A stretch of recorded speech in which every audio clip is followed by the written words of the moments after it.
Good.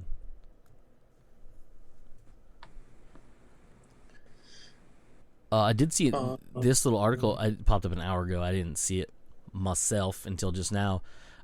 Disney Plus or Disney says that the Hawkeye show and the Miss Marvel show will be on Disney Plus this year. That's cool. Yeah. I'm not really that excited about those. Just give me season 2 of Loki. Give him time, bro. You got to give him time. No, I want it now. And then this is weird news, and I don't know. I mean, take this with like the biggest grain of salt possible. Okay. And I think if it's true, it's more of just a way to and I'll explain myself in a minute. So this article says Daredevil's return imminent as Charlie Cox cancels con appearance during Spider-Man reshoots. So I heard a while back that he had made mention, or somebody had made mention that they might be bringing his character back specifically in the past. So this isn't new news. Yeah.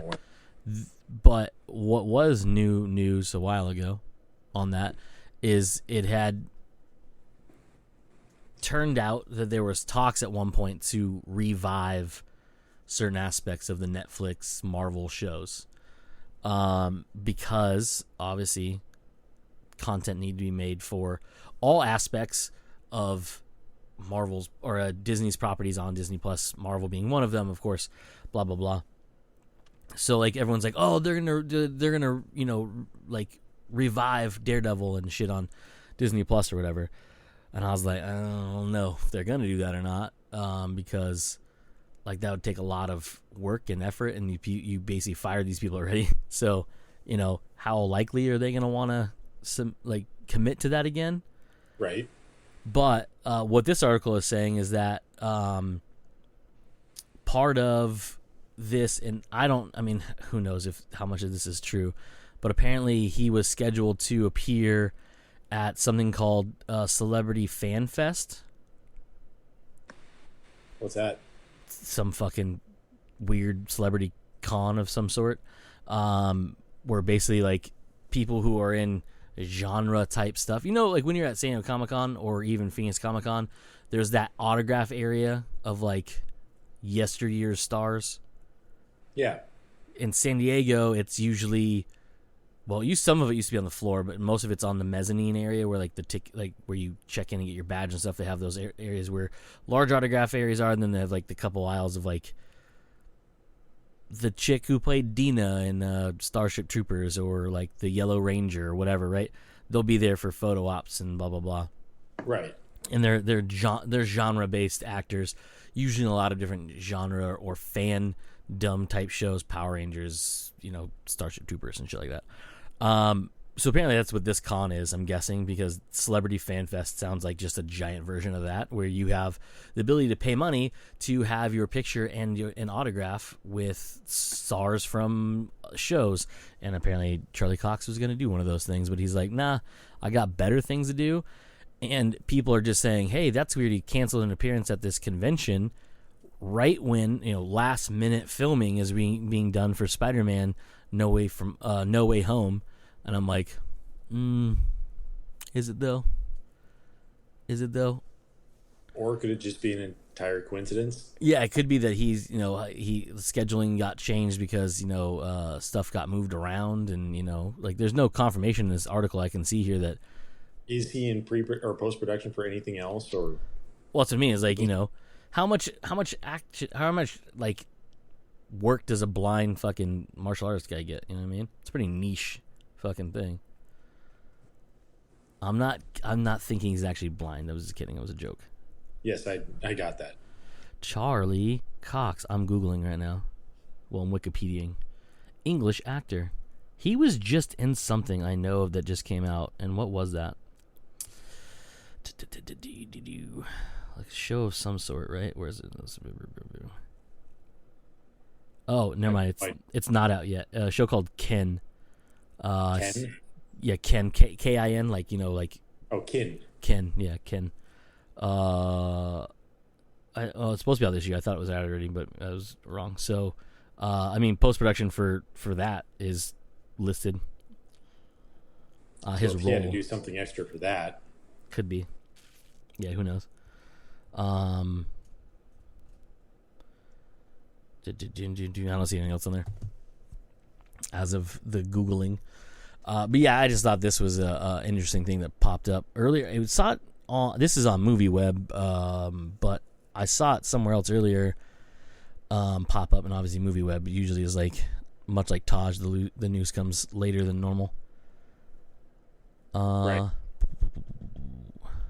I had a couple things saved because smart, but I sent one of you guys already, which is the Dune trailer that dropped in the wee hours of the morning. And then a couple trailers dropped for different properties today. Dune being the first thing, which was a fantastic fucking looking trailer. Oh my god! And correct me if I'm wrong. It seems like they've already changed some bit of the story right off the bat, where Paul is having dreams of what's her name on Dune. No, he had dreamed of her before. Did he? It's been a long time since I've read the book, so I couldn't. That was the one aspect. Like, I kind of remembered everything else, but that was the one aspect that I was like, I don't really remember him having like premonitions of her early in the book. But then again, early in the book, I was still sitting there going, "Oh, what the fuck is going on?" Yeah, the Dune, and I think I said this to you before. The book Dune, the first one, it felt like you started with the third book. Yeah, it very much did. It felt like you were dropped in the middle of this world that you should already know who all the players are, how everything works, and it was just like getting used to like how things worked, who people were, what religion are we sticking our hand into, type of thing. Yeah, it was interesting. But it looked gorgeous. Oh god, the trailer looks so good. I loved Jason Momoa and Jesus Christ, every other fucking cast member in that. I don't even think they showed every cast member in that trailer, did they? They showed glimpses of them, but not really like full on shots of them. Like, you saw Javier Bardem's character more in the teaser trailer we saw, like what feels like 3 years ago now, and you saw him in this one. But only for brief seconds, because Lady Jessica holds his knife to his throat after de-weaponizing him, which is obviously a huge man gut blow in his world, because a lady just took his knife from him and held it against his own throat. So many cool little like snippets. Unfortunately, spoiler alert, by the way, if you guys don't know, and this is speculative spoiler alert because we don't know what they could and couldn't they do and don't change. But that hallway fight scene where Duncan Idaho, played by Jason Momoa, is mowing down those dudes is the scene where he dies. Yeah, because he's already in his Fremen gear, which means he's already been obviously like indoctrinated into the whole Link thing, and that's when he's basically fighting them off. So that Paul can get away. Yeah, Paul, Lady Jessica, and the character they changed the gender of, but not the role of, which I thought was an interesting and very clever way of doing it.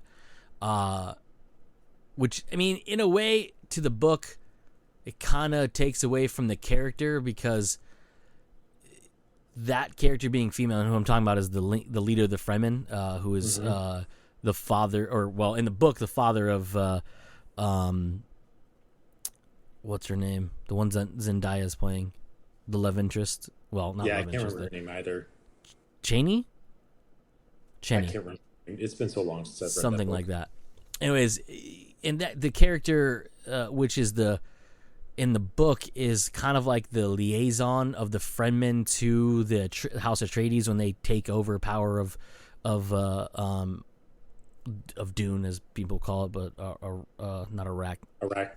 Yeah, it's Arrakis. Arrakis, yeah. I was going to say it's not Arrakis. Yeah. And he's basically the one that Leto says, "Hey, cut the bullshit. You need to tell me what you're trying to save me from." And it's basically the whole thing is like there's a Fremen army that is just waiting to cut the throats of whoever is in charge. And Leto's like, all right, let's do this. I'm not here like the Harkonnens were, so we need to quell this because I like my throat where it's at. Little does he know later that, shit don't go his way. Anyhow, in the movie, they gender swapped that character, and it's now Chani's mom versus dad. And the reason I say in the book it changes the impact of it because in the Fremen hierarchy, the dudes are the dudes it's written in 1965, so women were motherly roles, men were fighting roles. So I like the fact they changed it. It doesn't actually change the character much, other than the fact that the impact is when he tells everybody Jessica is just as important as I am. That shakes the foundation of the Fremen army, and they're like, "Wait, what? This lady that we don't know from this off-worlder, no less." But having it being a lady might change it a little bit. But that's like minutia stuff in the book, where that stuff doesn't translate the same way in the movies. You know what I mean? Because it's all exposition shit that may not translate very well. But yeah, one of the cool things. So to what you were talking about, Joe, before. The vision he has is what wakes him up right before the attack drone murders him in his sleep. Okay. And the only reason I know that is because you see the headboard, and I believe, if I'm not mistaken, that headboard's different than the one he has on Arrakis. I think. I can't remember. It's been a long time for me too, at least a year and a half or so. I probably will start it tomorrow. I read the first 2 books of the John Scalzi Collapsing Empire books. Real good books. I mean, really, did you ever read any of the Old Man War stuff? No, I haven't gotten around to it. Because you haven't read it as series stuff, right? You read the 1s and 2s or whatever. You read Red Shirts, I know that much. This one, he has this. John Scalzi, for the folks who don't know, is an author. He's unabashedly sci-fi in the best way possible, what I mean by that is he leans hard into pseudoscience, but also has a lot of factual science stuff in there, and I mean, obviously it's not all of it's spot on say Andy Weir would be. Not so much his last book, but you know what I mean, the science is there. There's real science in the book, probably fact checked by all astronauts and physicists and all sorts of shit. And John probably has that too. He obviously fudges some things, but he uses a lot of real life science stuff in his books. So I'll explain that.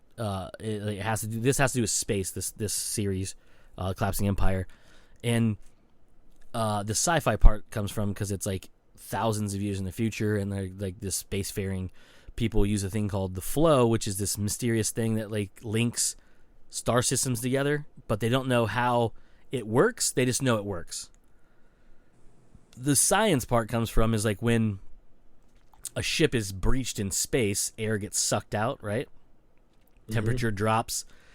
Obviously, soon, it would kill you for the most part, right? If you were exposed for it too long. He uses that a lot. People someone's trying to assassinate somebody, so they blow open a hole in the side of a ship. Hopefully they suck them out into the vacuum of space. That kind of thing. There's a lot of that in there. Then there's also just a lot of fucking nonsense science in there too. Fucking chips they can mount in the back of people's heads that record all their memories and feelings and stuff that be replayed back by holograms. It's pretty cool. But it's the reason I was bringing that up is much like Old Man's War. Now that I've read the first Dune book and soon to be starting the second Dune book, which is probably going to be tomorrow,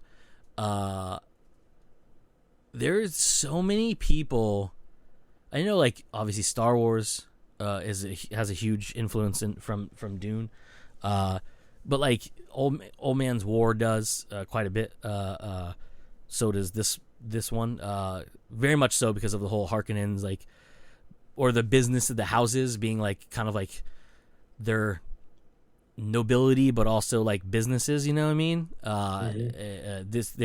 That's all about collapsing empire, which I didn't know ahead of time. I just like, oh, John Scalzi series, got multiple books, I buy. And I read the first two over the last week or so. But like I was thinking about it today, like even the Pierce Brown Red Rising books have a lot of influence from Dune. I mean, again, house structures and the whole like, you know, you're poor, I'm rich, and you know, a class system type thing. Little, I mean, there's a little difference in all of those, like the class system, like Collapsing Empire, probably the closest of anything to Dune's hierarchy class system that they have, because there's nobility who run, it was like a family and then a business within that family, and not everyone who works for the family is family, but they are like, they're like Duncan Idaho, for example, isn't related to the Atreides by any means, but like he refers to him as like his cousin or something like that, which is probably just by like marriage, by like stacking marriage or whatever. So things like that I thought was pretty cool, but I just thought I'd throw that in there for you to talk about. But Dune is just like, I was thinking about it today after watching the trailer and realizing like, oh yeah, so many things are like Dune in so many ways, and it's kind of like cult. Like if you've only ever seen the I'm not even bringing up the sequel series, Children of Dune, but you've ever seen Dune, the original movie, whose the director's name is spacing on my brain right now. David Lynch? Yes, David Lynch. Thank you. If you've ever seen his version of Dune and then you read the book, you'll realize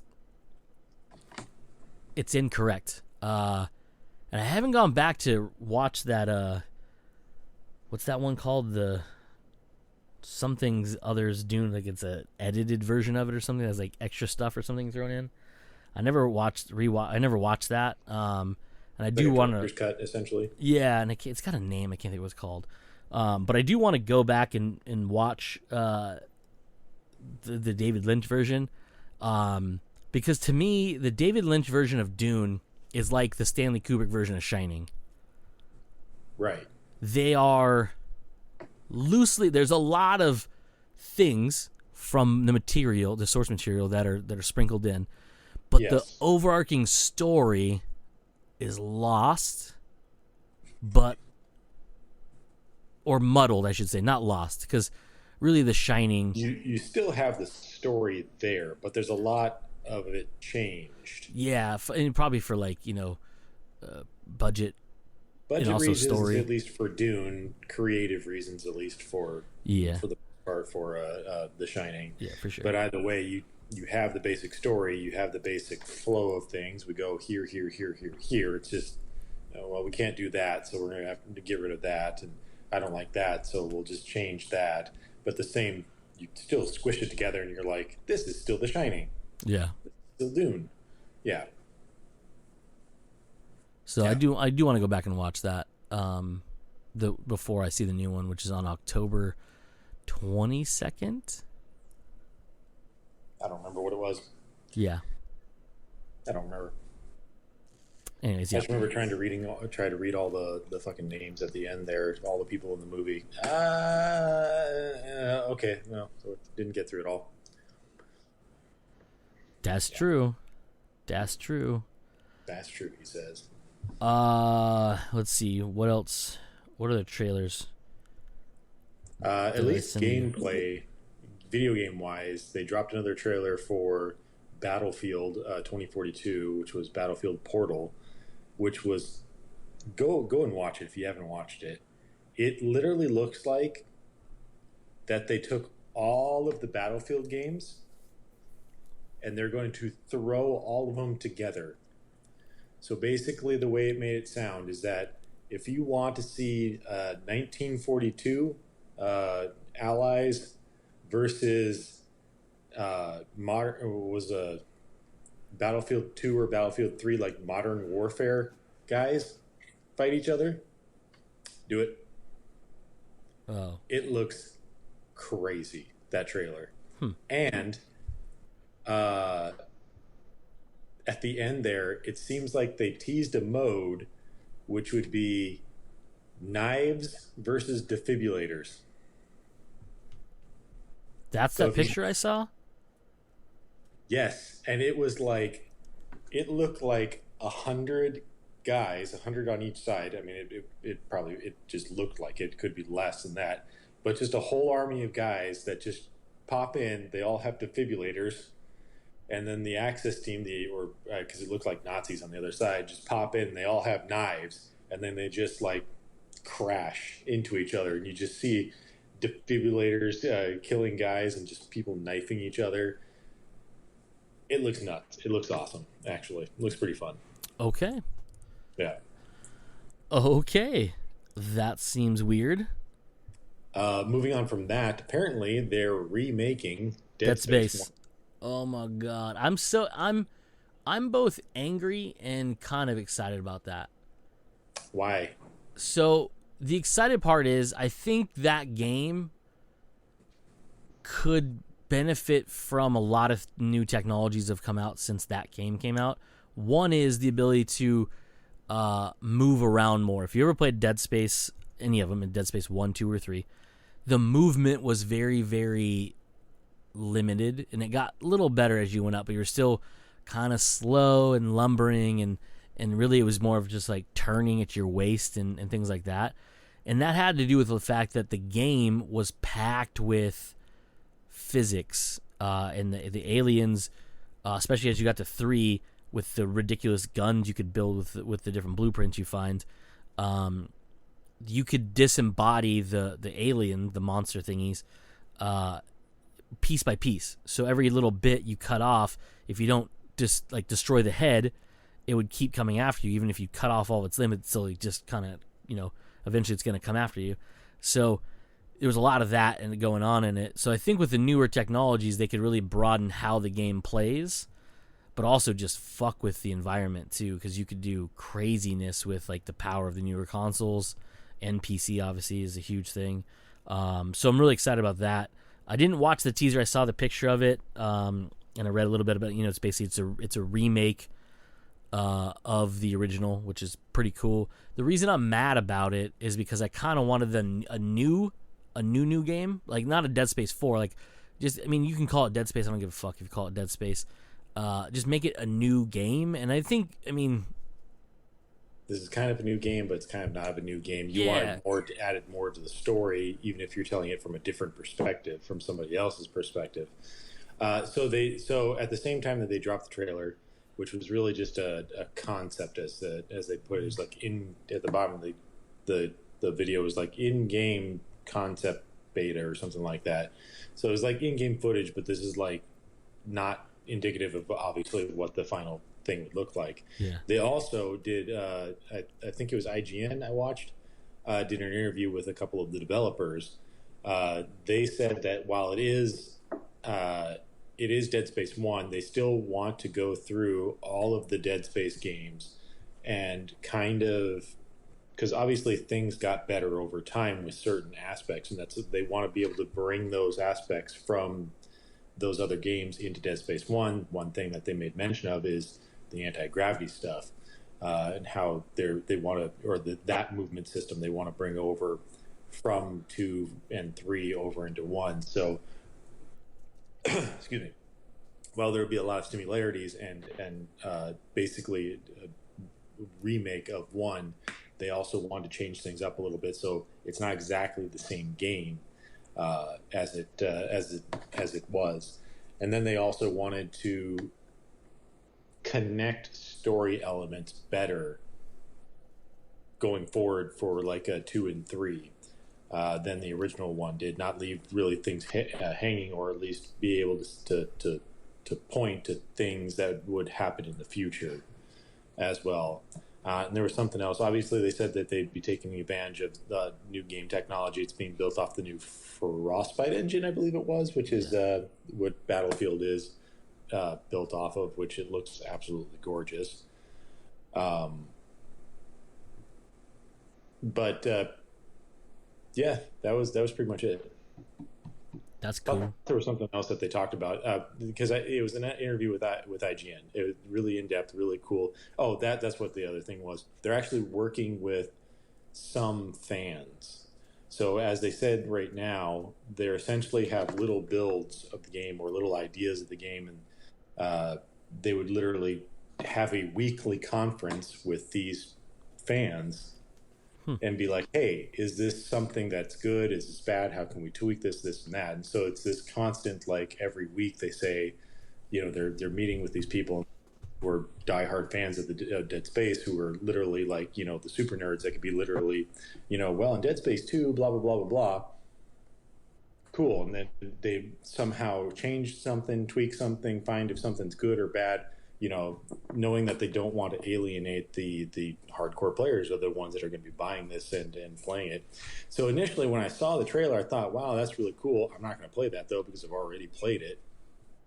But if you're telling me that it's different just enough from the original one, that it's not just going to be a graphics upgrade, you're just not just increasing the polygon count of characters and stuff and making textures look, just a little bit better type thing. Yeah, no, you actually got me interested in this game. Yeah, it's not one of those just like, hey, we just ran this through a computer to boost the polygon count and change assets to look better because of new technology. They're like rebuilding this game. Mm-hmm. So that's cool.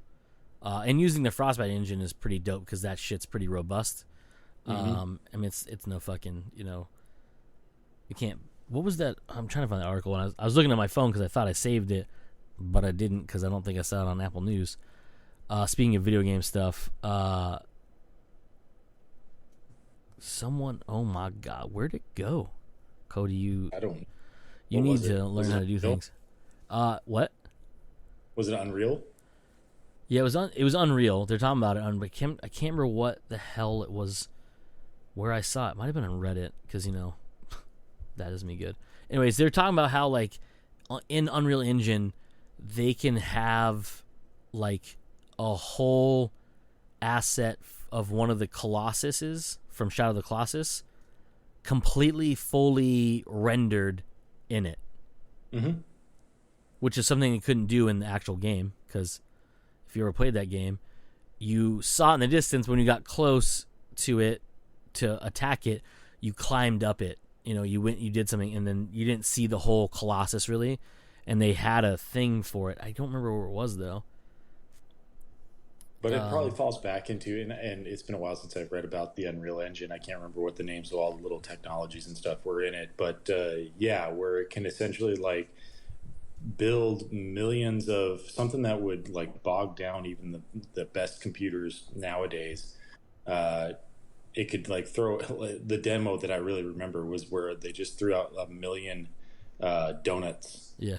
And just a basic gaming computer, not a high end 30 something. It was literally like a 10 a 10 something whatever series NVIDIA something or other, even possibly even lower than that. Didn't even chug when trying to do this stuff. So the optimizations and the technology within that engine are phenomenal. And some of the I don't really know of any games that have come out yet that have supported it, but just some of the pre-rendered videos that people have done using that technology looks damn near photorealistic in most cases. Yeah, so it's pretty rad. Let's see, where was I can't find it. I don't know where it went. I don't know. We'll continue with what we were talking about before, which is trailers that came out in the last few days or so, because there was a bunch, not just video games. The video game stuff was like today, because EA's Play was today, right? I don't know. They just appeared out of nowhere. Pretty sure today was EA Plays. Which makes sense, because both of those are EA properties. Yeah. Oh, the animated prequel Witcher. For the Witcher. Ah, yes. Witcher Night of the Wolf, Nightmare of the Wolf. Yeah, whatever that was. Yeah. Was Nightmare of the Wolf? Nightmare of the Wolf. Yeah. So that came out. That looks badass. Vesemir Done by shit. the same animation studio, if I'm not mistaken, as Castlevania. In fact, it's actually being written and directed by the same people as Castlevania, if I'm not mistaken. So if you liked Castlevania, essentially you're going to like this. I am going to love it because it looks awesome, and I can't wait for it to come out in a month, I believe it was. Because it comes out in August 23rd or something like that. August 23rd, yeah. Yeah. Yeah, it just looks absolutely amazing. I can't wait for it. Speaking of Witcher news, I heard a rumor, and apparently this is something that's been rumored for a while.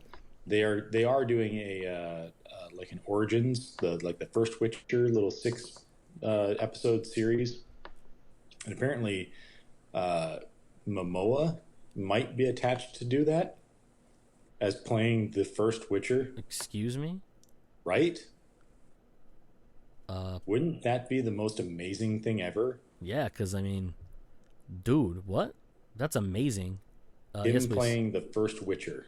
Just a little six episode series. Don't give a fuck. Right? I don't give a fuck.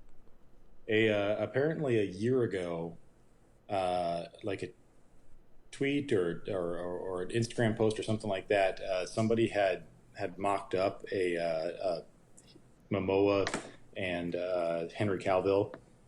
Henry Cavill in his Witcher gear and Momoa kind of looking very Witchery. And Momoa reposted that to Cavill, saying something, look at us homies or something like that. And it's like, is he in talks for something? And it's kind of been hinted that he might be in talks for playing that the first Witcher. Yes, please. Seriously, yes, please. Yes, please. We can get Supes and Aquaman back together in another movie. Shit. Right. Jason Momoa. He wouldn't be in this movie or Cavill wouldn't be in this show because this takes place hundreds of years before the Witcher universe. I've been called worse. Let's see. Well, there's nothing. I searched it. There's an article saying that he really enjoys the video game and the show. That's cool. Oh, did you, speaking of Dune, I forgot to bring this up earlier because we were talking about the trailer. The day before the trailer dropped, a dude on Twitter said that he got to preview 10 minutes of it on IMAX, and it's the 10 minutes that lead, I can't remember if he said from or to the title, and it says it's the first Dune, 10 minutes of the movie. Yeah, and it said Dune Part 1. I was wondering that myself. I heard that somebody got to watch the first 10 minutes. I didn't read the actual article. But from the beginning here, it's just too much of a movie to make, or too much of a story, too much of a book to cram into one movie. You can do it. Obviously, it's been done. Yeah. But in this day and age, if you do something right, you're going to get sequels out of it. So might as well just Lord of the Rings yourself. I mean, not really Lord of the Rings yourself, because they're not working on the movies consecutively, but just shoot your shot. Just try it. So that makes it 2 hours and 24 minutes long. Yeah. So it's listed right now. Dune has a runtime of 155 minutes. So that's an hour. That's 2 hours and 35 minutes, right? Trying to do math. 60 plus 60 is 120. 2 hours. Correct. 3 hours would be 180. So, yeah, 2 hours and 35 minutes. Woo, woo, woo. That's a pretty good chunk. So it'd be interesting to see where they go with it. They did release character posters too. If you didn't see those are pretty cool. Ahead of the trailer, which it made everyone just know the trailer was coming out, because you don't really release character posters without a trailer coming soon. So that's cool, and we got a trailer obviously. But yeah, I saw that, was like, oh, so that confirms Part 1. Hopefully, it does good enough for them to, go forward with it, and if they haven't already filmed it film it. You know what I mean? Mm-hmm. Because I would like that, please. Is that too much to ask? No? Cool. All right. What else? What else? I sent you a bunch of shit. Jordan Peele showed the new poster or a poster for his new movie, Nope. Yeah. With a cloud with the Christmas lights coming out of it? Yeah. Did anything else, like any story stuff? It was just the poster that just shows a cloud dangling a bunch of flags. Yeah, I was like, I don't know what y'all doing with this, but can I has a trailer? No? Right? Cool. It has a little bit more information about what it is. I mean, granted, if you just showed a poster and then, said, come see the movie, I'd go see the movie. What if he, I mean, obviously he wouldn't, but I want a filmmaker to be ballsy enough to not release a trailer. Just be like, no, I've made this. Here's a poster. Come see my movie. If anything, it would be something he would do. He'd just be like, no, I already gave you that poster. Give you all you need to know. Yep. Picture. What? Roll the dice. Come watch my movie. See what happens. Right. And people would be like, nope. I'd still go see it. I'm like, fuck it. I don't care. I don't give a fuck. You didn't have to give me a poster. You just tell me you just give me words that say, new Jordan Peele movie in theaters here. Click on button to buy tickets. And I will hand you money for receipt of ticket. What else did I send you? Oh, the new Demonic trailer. The Neil Blomkamp's new movie. Was that what you sent? Oh, I sent 2 scary movies. I sent Malignant, which is the new James Wan movie. I don't recall seeing the Demonic trailer. Really? It actually gives you the story this time? I watched... Oh, that's because... Okay, yesterday at 5:13 a.m. Yeah, I do things in the morning, Joe. I mean, I do too, but usually by then I'm working out. That's why I missed it. No, I watched Malignant and The Last Duel. Yeah, I sent those 2. Malignant looked awesome. Malignant looked nuts, man. Really crazy. Really want to watch it. Just a movie about somebody who can, like, Sixth Sense, when they were younger, talking to dead people. Well, a dead person, really. A demon. Well, what's weird, too, is if you watch the Demonic trailer and you watch the Malignant trailer, there's a lot of similarities in there. Well, not like story-wise, but like visually there's a lot of like similarities. I was like, that's cool. Neil over here fucking, showing off his chops in the horror realm too. Yeah, Malignant was James Wan directed only. I can't remember if he wrote it or not. Hold on. You keep talking. I will look it up. James Wan. Google. Anyway, so like from a young girl, she can like talk to a demon or something, but I guess it kind of goes away after a little while, and then she starts having these, as an adult, she starts having these nightmares about people being killed. At first, obviously, she thought they were just nightmares, and then reading or seeing the news that these people are actually out there, are actually real, and actually being murdered. It starts to connect that she's either got some sort of connection to the killer, or the killer is a demonic spirit. That's really all the trailer showed, at least that I can remember. But the visuals of it looked absolutely terrifying and absolutely cool, and I was sold on it. The premise listed here by Warner Brothers Pictures does not even touch on the fact that there's a demon in it. But that's neither here nor there. That's the presence that they kind of like hint towards. Yeah, in the trailer for sure. But in this description it says, in the film, Madison is paralyzed by shocking visions of grisly murders, and her torment worsens as she discovers that these waking dreams are in fact terrifying realities. And he wrote, or he directed it, he produced it, and he did the story along with a couple other people, but the screenplay is by Aleka Cooper, who he also did the story with. So I guess it's one of those things where he had like an idea and he got these people to like help him make it a thing. Mm-hmm. That dude, by the way, super busy. this year he has 1, 2, 3, 4, 5 things that he has his hands in. Produced the Mortal Kombat movie, produced Spiral, The Conjuring, which he produced in the story, obviously elements of his stuff from the Conjuring movies, Malignant, which he directed, did the story, and then is producing, and there's something called There's Someone Inside Your House, which he produced, which seems like a pretty, like straightforward, you're gonna get cut. But yeah, he got a lot of stuff going on. Aquaman scheduled for next year, then 2 things, something called Megan spelled with a 3, which I know it doesn't seem like it makes sense, but the E is a 3, and then Insidious 5, which I didn't even know there was 4 of them. So, oh, The Last Key, I forgot that was the 3rd one or the 4th one. I'm gonna guess Insidious 5 is probably not the name of the movie. That's probably just the working title right now because numbers. Anyhow, what else did I send? The Last Duel, is that what it was called? Oh, the Ridley Scott movie. That's supposed was to that come a Ridley out? Scott movie? Yeah, it's a Ridley Scott movie.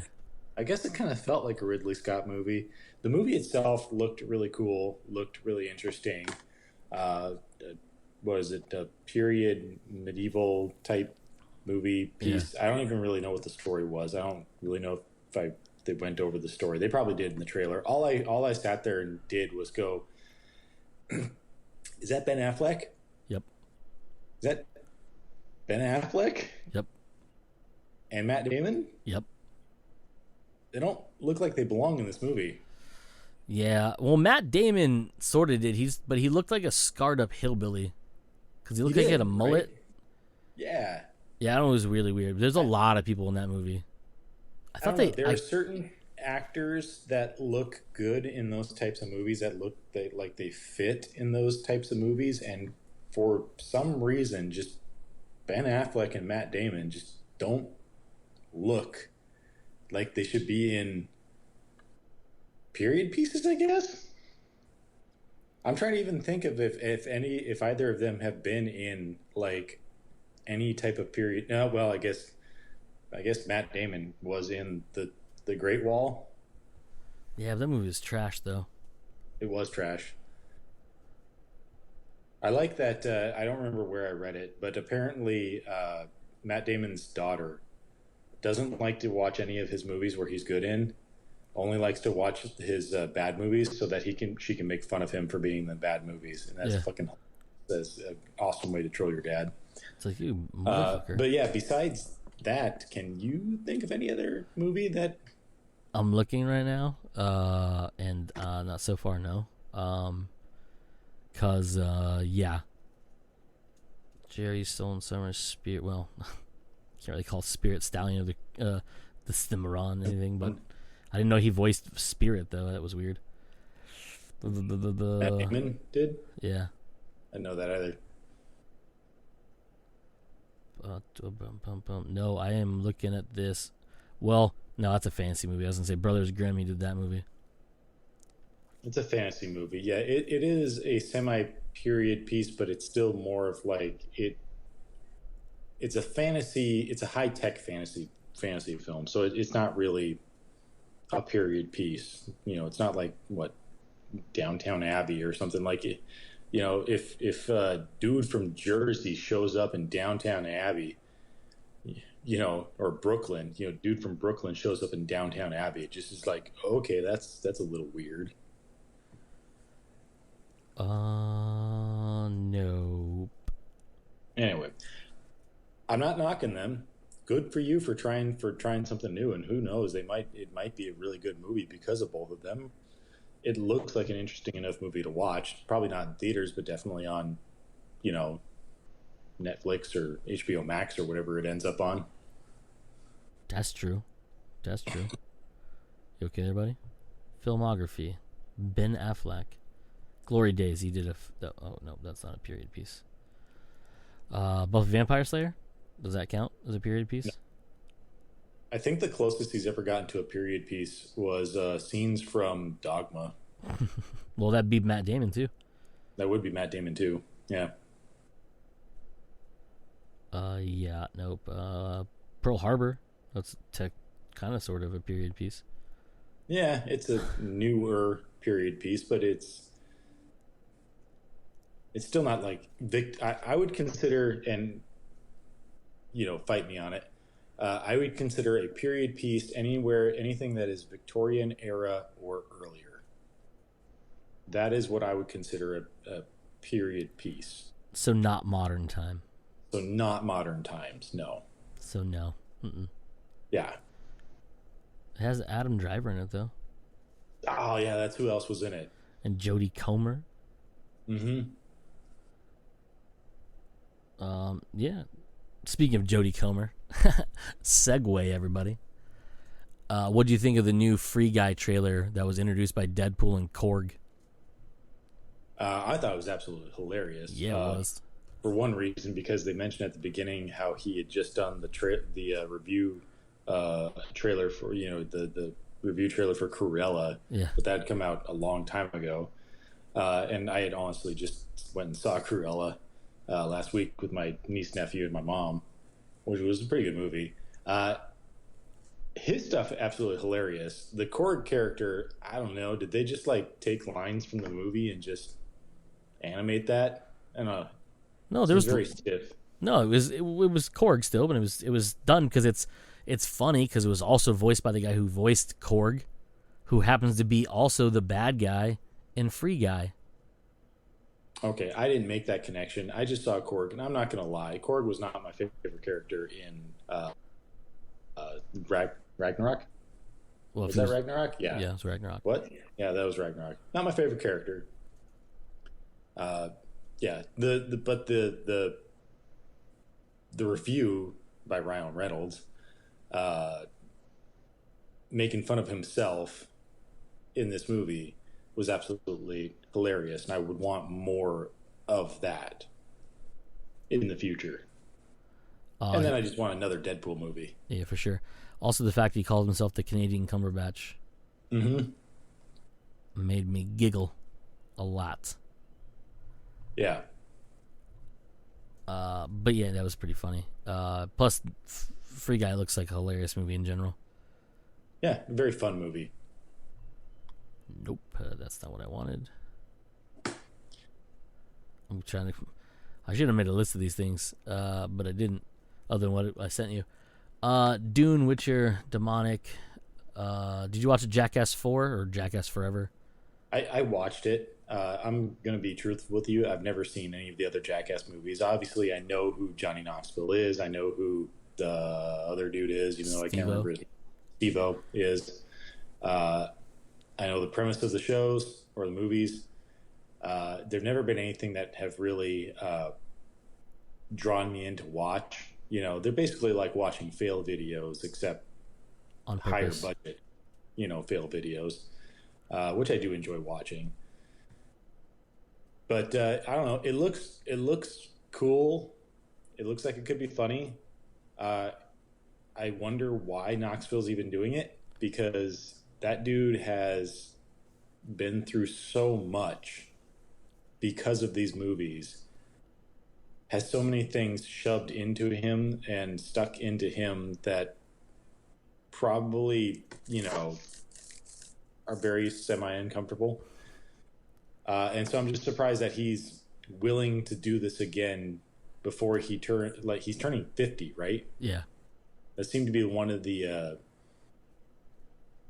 reasons for doing this movie, is that he's 49 now, he's turning 50, and so they want to do another Jackass before he turns 50 and I guess officially becomes old. Yeah. Even though he definitely looks like he's been ridden hard. And put away extremely wet. That's what the rest of the saying was. Yeah, ridden hard and put away wet. Yeah, definitely. Definitely, he says. Yeah, that was I those movies. I laugh at them, but I also cringe very hard at them because, yikes, it makes me very uncomfortable. And the whole getting bit in the face by a snake. No, nope. In the face, they showed him Steve-O getting bitten on the nipple by an alligator. Yeah, that's that might have fine. been like a previous one, but like, It was a previous one. yeah. Although I did find it hilarious. It was obviously after some stunt. Steve-O's in was it a wheelchair or on The gurney. He's on the on a gurney. gurney, and Johnny's like, "Oh, at least he still got the award-winning smile or something like that." And Steve pulls out his fucking dentures, It pulls out his false tooth. missing like false. He's got false teeth right in the front. Yeah. Was funny, but I don't know how much I can watch a whole movie. That's why I never watched the originals of just somebody getting intentionally bone-breaking, Yeah. injured, and hurt for stupid stuff. So I'm sure people who love Jackass will go out and watch this movie. I'm not one of them, but at least have your fun. You're one of them. I know you are. You're a weirdo. Yep. I'm gonna see that shit. I'm gonna regret watching it because I'm like, "Ugh, I'm too old to. I'm gonna throw up. And the last thing I sent recently, the last couple days, was the trailer for Heels. Oh, yeah. That, so first off, it stars Green Arrow. Yes, Green Arrow. I cannot remember his name for the life of me right now. Stephen Amell. Stephen Atmel. It looks really good. I will say I watched the trailer. I was thoroughly interested in it, especially because he's in it. I know how much he's a big wrestling fan. The story behind it seemed pretty interesting, where it's a small town wrestling league. It sounds like his brother wants to make it into the bigger leagues and wants to leave, and Steve's character just wants him to stay. At least that's what I got out of it. You'll probably tell me differently. Anyway, I was mediocre into it until the very last 15 seconds, where they're about to get into a fight with those two dudes, and the one girl just walks up and does I can't remember what the move is, but she basically jumps up on the dude's shoulders and flings him around, and then just walks off and says something. I was like, I'm sold. Hell yeah, dude. She did a wrestling move. That was an amazing scene right there. Yep. That was hilarious and badass. I'm sold on this right now because of that. Yeah, I agree. That shit, I was like, oh, okay. Because I knew he was doing a show about wrestling, and it happened to be called Heels, which, It's the villains of wrestling. Wrestling terms. And the thing about it is like, I'm watching this and like, oh, it's like a hard drama. Like, this shit is like, and they show them wrestling. I was like, oh, and they're going to wrestle. Yeah. It reminded me of that movie, The Wrestler, from a bunch of years ago. Was that Mickey Rourke? Mickey Rourke was in the Ram. But I was like, oh yeah, but like obviously like this is like, I'm not saying that wasn't serious, but this is like obviously a much more developed story about a family who runs a wrestling promotion in a small town or whatever. And I was like, oh, that's cool. And I was really excited about that one. I was like, I would like to watch this, please. Thank you. Yeah. Thank you. Oh, I know. Where's my saved articles? You're in Apple News, it's to the left. I have saved stuff. You have saved stories? Oh my god. I know. So the one of them is the fact that Neil Blomkamp is joining as a chief story officer, something like that, in a video game company. Interesting. And I think what? You have my interest. So they don't have this article that's talking about it. This company called Gunzilla Games announced. Oh, here it is. Announced the Neil Blomkamp had entered the studio's ranks as chief visionary officer. And the article talks about how Demonic and Elysium director interested in making GTA-like open world game. Okay. This article, there's nothing about. I mean, that's like it's kind of like clickbait article name. because it turns out that he just mentioned the fact that one day down the line he would be interested in making an open world game that he could write a narrative for, that the player could go through the world and basically experience it. Yeah. That's all it says. But what he's been brought on for is to help with the narrative of a new multiplayer first-person shooter game that this company is developing. Doesn't have a name yet. He is there to help them shape the narrative that the player will then experience. Okay. So I thought it was pretty cool. That's something he's pretty damn good at, because obviously he's, written every single movie that he's ever directed. Pretty sure he's written them all. Yes. Pretty sure he has. He hasn't done any. Well, he was going to write the Alien movie. That didn't work out. He was going to write the RoboCop movie. That didn't work out. So, yeah, he's written everything he's made so far. Yeah, so he's got that down. He knows how to write stuff. He good at that shit. He good at that shit. That's what I'm getting at. There was one other thing, too, but we already talked about it, so it don't matter. Fair enough. It was about Malignant, and how James Wan's going back to his, thing. We are at an hour-ish, so I guess we won't talk about Loki today. That's right. We never talked about the final episode. No, we got distracted with Tomorrow War last week, with the intention of talking about that Loki this week. But that did not work out in our favor. It's all right. That just means we'll talk about it next week. Yep. So, that's it for this week's episode of Comes Naturally. We are Joe. I am Cody. That's it. You fuckers just came naturally. We're done. Bye. Bye.